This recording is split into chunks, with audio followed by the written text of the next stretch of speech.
à tous, merci de nous rejoindre dans cet atelier Maîtriser son destin avec Roméo Cournal. La première chose à faire, c'est quoi? C'est se laisser traverser par l'émotion. Puisque lorsque je ressens une émotion et que je ne l'ai pas libérée, biologiquement, les neuropeptides qui sont censés être métabolisés par mes émonctoires naturels, respiration, transpiration, urine, sel, en fait, ne peuvent pas rester non plus circulants comme ça dans mon corps. Ça peut pas. Et donc, du coup, ce sera stocké à un endroit. Mais ce ne sera pas stocké à n'importe quel endroit. Ce sera stocké à l'endroit qui est en résonance avec donc l'organe qui est en résonance avec la fréquence vibratoire de l'émotion. Puisque cette expérience-là m'arrive et que ça vient faire vibrer chez moi la corde de l'injustice, c'est précisément que j'ai une blessure d'injustice à guérir. C'est grâce à ce que j'ai fait de ça, c'est grâce à ma réaction que je me suis servi effectivement de mon ennemi, de ma belle-mère, de mon PN préféré pour me guérir. Mais c'est moi qui me suis guéri, personne d'autre. La personne a été un prétexte à votre libération. Très clairement, ça a été un outil. Quand on plante un clou dans un mur avec un marteau, on ne dit pas merci au marteau. Pourquoi est-ce qu'il est fondamental et indispensable de se libérer de son éducation? Parce que je vous l'ai dit, l'éducation, justement, a créé chez moi une blessure narcissique, la peur de mourir par manque d'attention. Cette peur de mourir a généré chez moi une personnalité, une dépression infantile précoce. Je capte l'attention de l'autre parce que j'ai besoin de l'attention de l'autre pour vivre. Encore une fois, les 7 premières années de ma vie, c'est vrai. Mais après, devenir adulte, c'est bien ça. Vous savez, les amis qui justement se plaignent pendant des heures au téléphone et quand tu leur dis, bah, écoute, fais quelque chose, fais un truc, machin, non. En fait, ces personnes ne veulent pas de ça. Ces personnes ne veulent pas justement consulter, ces personnes ne veulent pas se remettre en question, ces personnes veulent seulement se plaindre. Le thérapeute du thérapeute, c'est son accompagné. Et ça, je crois que s'il y a des personnes qui sont des thérapeutes là, je pense que vous le savez bien. Enfin, il vaut mieux que vous le sachiez en tout cas. Tant que je n'ai pas besoin, et je reprends, je n'ai pas besoin de personnes qui se plaignent autour de moi, il n'y en a pas. Parce qu'il n'y a pas d'accident dans la vie. En fait, encore une fois, c'est ce qui nous revient à nous, en fait, qui nous parle de nous. Lorsque on fait ce genre de démarche-là, il faut toujours ramener, en fait, l'histoire à soi-même. En attendant, on se souvient que notre cerveau nous sert à interpréter le monde et non pas à le percevoir. Je rappelle encore que notre cerveau traite 4 milliards d'informations à la seconde et consciemment, en fait, il n'y a que 4000 qui montent. Essayez de me raconter 48 heures cumulées dans toute votre vie, vous n'y arrivez pas. Notre perception du monde est partielle et partiale. D'accord? La seule chose que nous pouvons comprendre des autres, c'est ce qui est commun aux autres et à moi. Donc, comprenons-nous nous-mêmes. Amoureux est associé à honte et humiliation.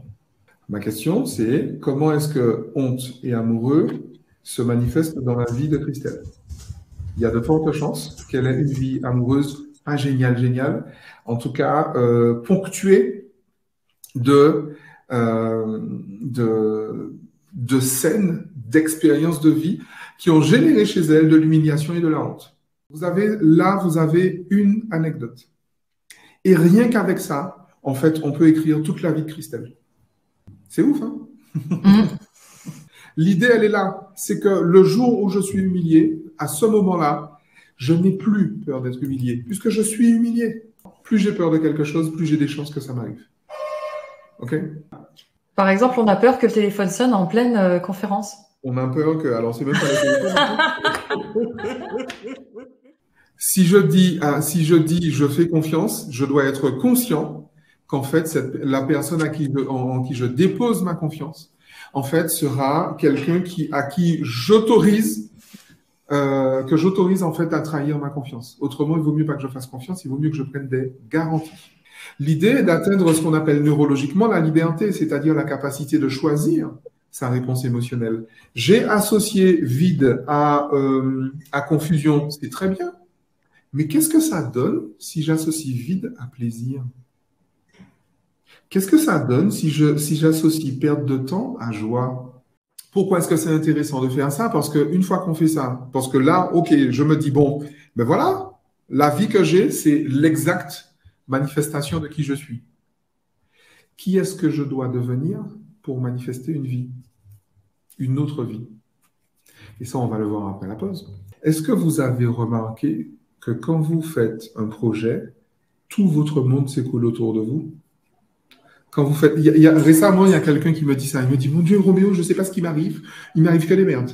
Rien que machin, mon père est malade, mon chat est mort, machin. Tout. Je lui dis, ah bon, ok. Tu as un projet là en cours, en ce moment? Ben oui, mais quel est le rapport? Mais le rapport, c'est que la personnalité que tu as aujourd'hui, c'est-à-dire les associations, émotions, événements que tu as, c'est une personnalité. Cette personnalité-là ne peut pas vivre le projet dans lequel tu te poses. Tu me dis, ah oui, je veux changer de pays, je veux machin. Ouais, très bien, très bien. Sauf que tu as la personnalité de quelqu'un qui vit en Tunisie. Toi, tu vas aller vivre aux États-Unis.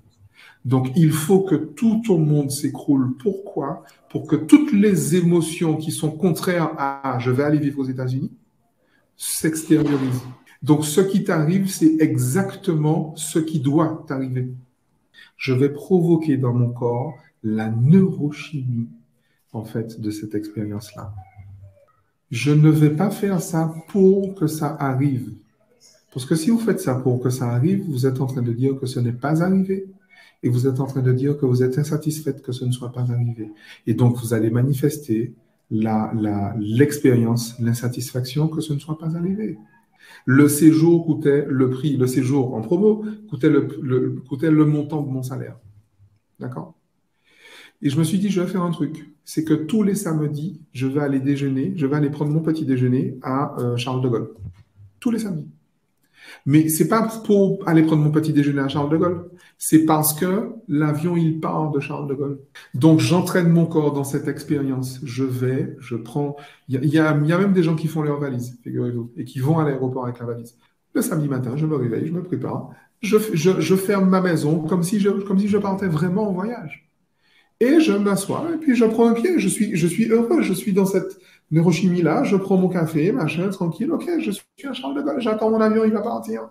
Tous les samedis, je vis la joie d'aller prendre l'avion. Vous savez ce qui s'est passé? Le 4e samedi, j'ai décollé. Le 4e samedi. Ça n'a pas pris 3 ans. Le 4e samedi. Merci Roméo. Bien, on va mettre tout ça en pratique. Oui, pratiquer. C'est sympa, hein? C'est très sympa. Pratiquer. Okay? Vous avez vu, même moi, je continue à pratiquer. Hein? J'ai mes cahiers. Hein? Okay? C'est très sympa. J'aime bien. J'aime bien les lendemains qui chantent sont très sympas.